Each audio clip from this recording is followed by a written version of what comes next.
Subscribe to my channel and hit the bell icon so you never miss any video from my channel. سب سے پہلے اپنی زندگی کو دیکھو. خدا نے فرمایا لا یمسہ الا المطہرون. اس قرآن کریم کو پاکیزہ کے سوا کوئی ہاتھ نہیں لگا پائے گا. تو اگر کوئی اہل بیت کی خدمت کرنا چاہتا ہے تو بغیر پاکیزگی کے ہو جائے گی. بلڈنگز بن سکتی ہیں, ہم سب کے سامنے ہیں. یہ جو پاکستان میں سب سے بڑی مسجد بنی ہے, مثلا یہ شاہ فیصل مسجد بنی ہے, کس پیسے سے بنی ہے؟ اس پیسے جو سعودی عرب کے بدترین کردار رکھنے والے بادشاہوں کے پاس تیل کا پیسہ جمع ہوتا تھا حرام و حلال جمع کر کر کے, اس سے یہ مسجد بنائی ہے. بلڈنگز بنتی ہیں نہیں بنتی ہیں؟ بلڈنگز بن جاتی ہیں. اب کوئی پوچھے کسی کے پاس سیدہ کا روضہ بنانے کے لیے پیسہ نہیں ہے کیا؟ نہیں, پیسہ تو ہے لیکن پیسے سے نہیں بنتی, یہاں کچھ اور چاہیے. پھر اب مثال کے طور پر میں چاہتا ہوں میری زندگی اہل بیت کے اہداف میں کام آئے. سب سے پہلے مجھے کیا کرنا پڑے گا؟ زندگی کو پاکیزہ بناؤ, زندگی پاکیزہ بناؤ. ورنہ کیا ہوگا؟ ورنہ ادھر ادھر گھومتے رہیں گے, ساری زندگی ادھر ادھر کے کام کرتے رہیں گے. جو کرنے کا کام ہے وہ ہم سے نہیں ہوگا. اور یہ بھی میں عرض کرتا چلوں, ایسا نہیں کہ وہ کام نہیں ہوگا, نہیں, کام ہو جائے گا, کوئی اور کرے گا, کوئی اور کرے گا. جو پاکیزہ ہوگا اس کی قربانی خدا قبول کرے گا, وہ یہ کام انجام دے گا. تو میں اور آپ کیا کریں؟ بھائی اپنی پاکیزگی بڑھاؤ, اپنی زندگی کا جائزہ لو. جو بھی شخص چاہتا ہے, اور یہ میں آپ کی خدمت میں, چونکہ میں خود بولنے کی کوشش کرتا ہوں اہل بیت کی خدمت میں, اس لیے آپ کی خدمت میں عرض کر رہا ہوں.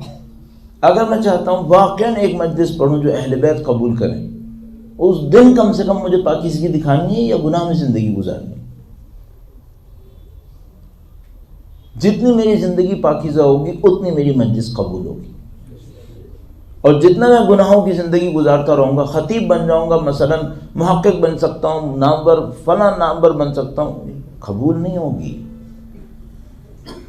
قبولیت پاکیزگی سے آتی ہے. آپ کے پاس جتنا پیسہ ہے, آپ کے پاس جتنی طاقت ہے, یہ سب پڑا کا پڑا رہ جائے گا اگر میرے اور پاس آپ کے پاس جتنا کچھ بھی ہے, اگر ہمارے اندر پاکیزگی نہیں ہوئی.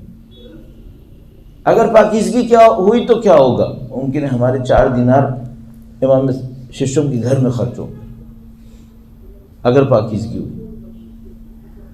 تو اگر آپ اور میں واقعاً چاہتے ہیں بیوی کی شہادت کے موقع پر جمع ہو کر کوئی ایسا کام کریں جو ان کے اہداف میں کام آئے, جو ان کے مقصد میں کام آئے, سب سے پہلا کام یہ کریں بھائی آپ اور میں اپنی زندگی کو, اپنے مال کو, اپنی اولاد کو, اپنے آپ کو جتنا ممکن ہے پاکیزگی کی طرف لے کر جائیں.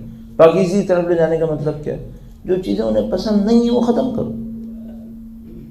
اور اگر میں اور آپ یہ نہیں کر سکتے, نعوذ باللہ کوئی برائی میں مبتلا ہے, اس سے کہو کہ بھائی آج تم بیوی کے نام پر آئے ہو, کم سے کم یہ برائی آج تو نہیں کرنی تھی تمہیں. اور اگر وہ کہے کہ خدا نہ کرے نعوذ باللہ کہ نہیں بھائی میں یہ نہیں چھوڑ سکتا, تو پھر دعوے کر رہے ہو تم, یہ عمل نصیب نہیں ہونے والا ہے. اتنی مثالیں ہمارے پاس موجود ہیں. ایک مثال آپ کی خدمت میں عرض کرتا ہوں, درود بھیجے گا محمد و آل محمد صلی علی محمد و آل محمد. مشہور و معروف مثال جو کربلا کے باب میں ہمیشہ کہی جاتی ہے وہ یہ کہ مثال کے طور پر کوئی شخص اتنا مہنگا گھوڑا اور اتنی مہنگی شمشیر لیتا ہے, سید الشہداء اس سے کہتے ہیں نصرت کرو, وہ کہتا ہے کہ یہ گھوڑا اتنے کا ہے, آپ اس کے اوپر بیٹھ جائیں تو عرب میں کوئی گھوڑا اس کا مقابلہ نہیں کر سکتا, آپ کی جان کو کوئی نقصان نہیں ہوگا, آپ اس گھوڑے کے اوپر بیٹھ جائے گا جنگ کے اختتام پر, آپ جہاں جانا چاہیں گے یہ گھوڑا آپ کو نکال کے لے جائے گا, معاملہ ختم ہے. پھر ایک شمشیر دیتا ہے, کہتا ہے یہ شمشیر اتنے 1000 درہم کی ہے, اتنے 1000 درہم کا میں نے اس کے اندر زہر لگایا. اس شمشیر کا اثر یہ ہے کہ اگر کسی کو چھو بھی دیا کسی جسم کے حصے پر وہ بندہ فوراً مر جائے گا.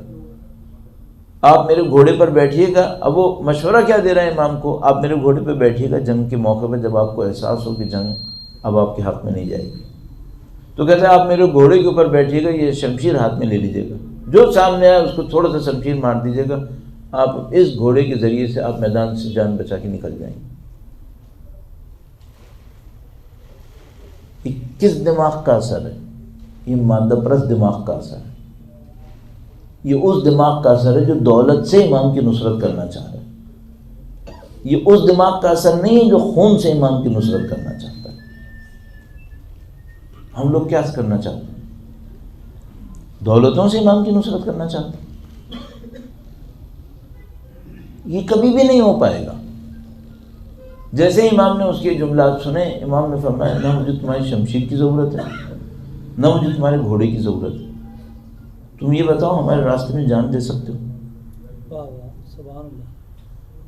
یہ کر سکتے ہو یا نہیں کر سکتے؟ اب آپ خود مجھے بتائیے، میں آپ سے پوچھنے کے لیے حاضر ہوں یہاں پر، اگر میں بیوی سے کہوں کہ بیوی میں آپ کے اہداف کے لیے اپنی زبان تو استعمال کر سکتا ہوں، میں آپ کے لیے تقریر کروں گا، میں آپ کے لیے مجلسیں پڑھوں گا، میں آپ کے لیے خطابتیں کروں گا، لیکن جہاں آپ کی نصرت کے لیے جان دینے کی ضرورت ہو یہ میں نہیں کر سکتا، ان کا وجود مقدس میری تقریریں قبول کرے گا؟ اس کا مطلب بناوٹ ہے، اس کا مطلب ہے میں ان کے سامنے نعوذ باللہ تعالی زندگی کے اتنے سے حصے میں ساتھ ہوں، اس کے علاوہ ساتھ نہیں، اس میں بھی میری خواہشات ہیں، اس میں بھی میری خواہش کیا ہے؟ مجھے شہرت ملے گی، مجھے یہ ملے گا، مجھے وہ ملے گا، اس میں بھی میری خواہش یہ ہے۔ ابھی ایک آدمی مجلس کراتا ہے، اس سے پوچھو بھائی تم گھر میں مجلس کیوں کراتے ہو؟ کہتے ہیں مولانا برکت آتی ہے، جس سال مجلس کراتے ہیں اتنا زیادہ پیسہ آتا ہے۔ ارے تم قربانی کب دو گے بھائی؟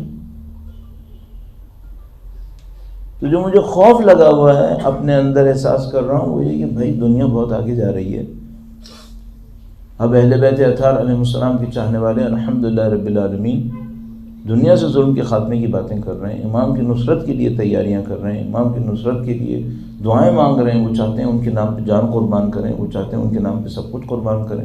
نعوذ باللہ تعالی ہم ان لوگوں میں سے نہ رہ جائیں جو یہ سمجھ رہے ہیں ہمیں صرف قصیدے کے دن آنا ہے، محفل کے دن آنا ہے، مجلس کے دن آنا ہے، معاملہ ختم۔ پہلی ضرورت جو ہمارے پاس ہے وہ یہ کہ بھائی ہماری زندگی وہ زندگی ہو جو ان کی کم از کم مورد پسند ہو، کم از کم وہ تو نہ کریں جو ان کو پسند نہیں ہے۔ اب آپ اور میں ہر ایک آدمی کو اپنی زندگی کا اچھی طرح پتہ ہے، نہ میں جانتا ہوں آپ کیا کر رہے ہیں، نہ آپ مجھے جانتے ہیں کہ میں کیا کر رہا ہوں، لیکن یہ تو ہم جانتے ہیں کہ خدا تو سب کچھ جانتا ہے، بے شک، یہ تو ہم جانتے ہیں کہ ہم ان کے در سے اس کو چھپا نہیں پائیں گے۔ تو آپ جو یہاں پہ عقیدت سے تشریف لائیں، محبت سے تشریف لائیں، آپ اپنی زندگی کا جائزہ لیں، آپ اپنی زندگی میں پاکیزگی کو تلاش کرنے کی کوشش کریں کہ بھئی میں کیا کروں تو میری زندگی کے اندر ایسی نورانیت آئے کہ ان کی طرف سے مجھے کچھ علم ملے، مجھے ان کی طرف سے تقویٰ پرہیزگاری ملے۔ یہ جو میں نے ایک جملہ نورانیت عرض کیا، اس کے اوپر چند جملے عرض کر دوں، درود بھیجے گا محمد وعلی محمد۔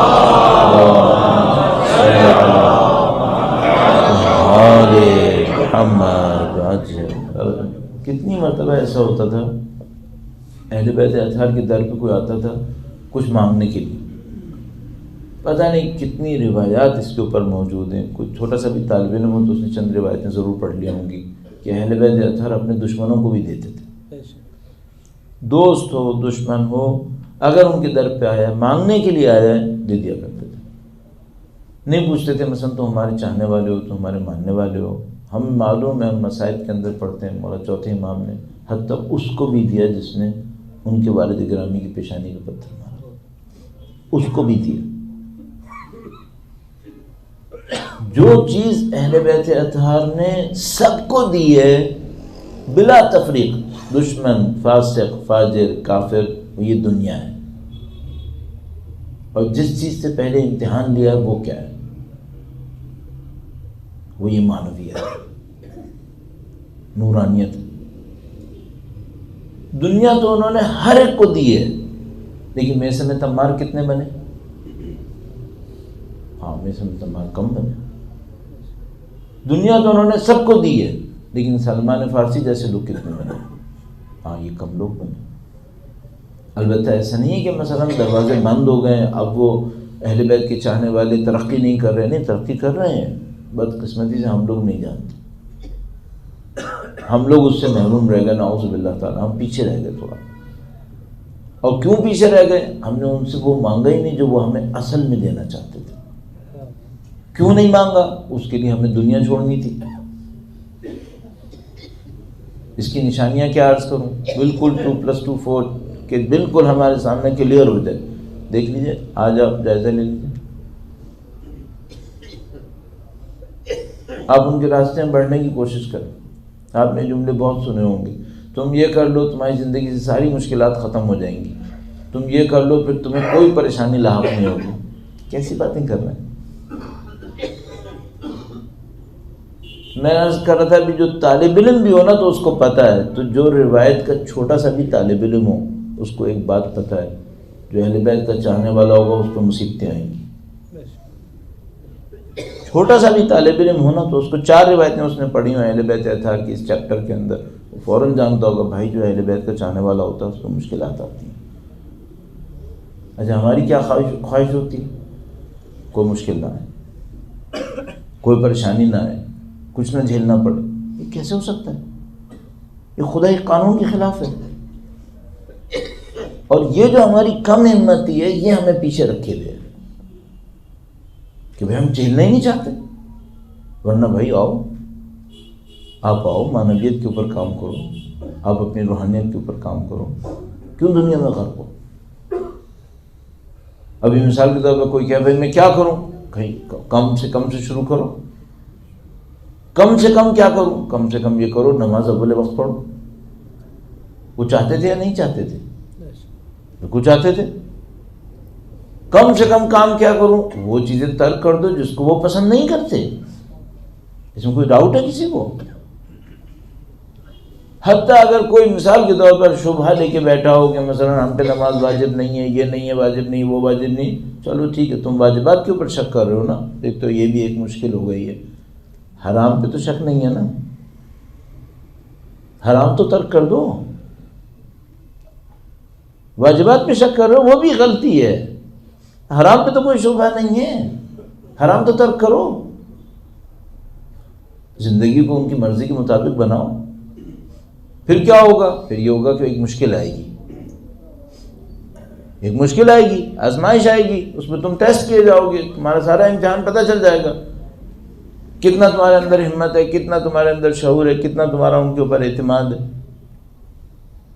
اور میں بالکل صاف کہہ رہا ہوں بھائی، مثال کے طور پر میں ایک چیز کی خاطر ہر روز ان سے دعا مانگ رہا تھا، وہ چیز میرے ہاتھ سے نکل گئی، اگلے دن ان سے دعا مانگنے کے لیے پھر کھڑا ہوا ہوں، تو میرے ذہن میں کیا آئے گا؟ اتنے دن سے ان کے سامنے میں دعا مانگ رہا تھا، یہ تو پوری نہیں ہوئی، اب کیا کروں؟ کیوں؟ ایک امتحان میں ڈھیر ہو گیا نا، ایک امتحان میں کام ختم ہو گیا نا۔ یہ ہمارے ساتھ ہے۔ تو مثال کے طور پر کیا کریں بھائی، اگر بالکل کوئی کہے کہ بھائی لائن آف ایکشن پتہ ہونا چاہیے، لائن آف ایکشن یہ اپنی پاکیزگی بڑھاؤ، غلط کام سے اپنے آپ کو دور کرو۔ اگر غلط کام سے دور نہیں کرو گے تو کیا ہوگا؟ ایسے آؤ گے ایسے ہی جاؤ گے، اس سے زیادہ آگے نہیں آؤ گے، اس سے آگے نہیں آؤ گے۔ زندگی صحیح گزرے گی، جاؤ خوشی خرم زندگی گزارو، پھر سلمان فارسی کی باتیں نہیں کرو، پھر ابو ذر غفاری کی باتیں نہیں کرو۔ وہ لوگ مصیبتوں میں تھے، وہ لوگ مصائب جھیلتے تھے۔ اہل بیت اطہار علیہ السلام کے چاہنے والا کو ایک اٹھا کے دیکھو جس کا اہل بیت کے پاس قرب ہو اور اس کی زندگی میں مشکلات نہ آتی ہیں۔ البتہ ایک بہت اچھی بات ہے، دور سے دیکھو گے تو لگے گا مشکل میں ہے، اندر سے دیکھو گے تو لگے گا مطمئن، مطمئن۔ محمد والے محمد بلند تر صلوات۔ اللہم صلی علی محمد وآل محمد۔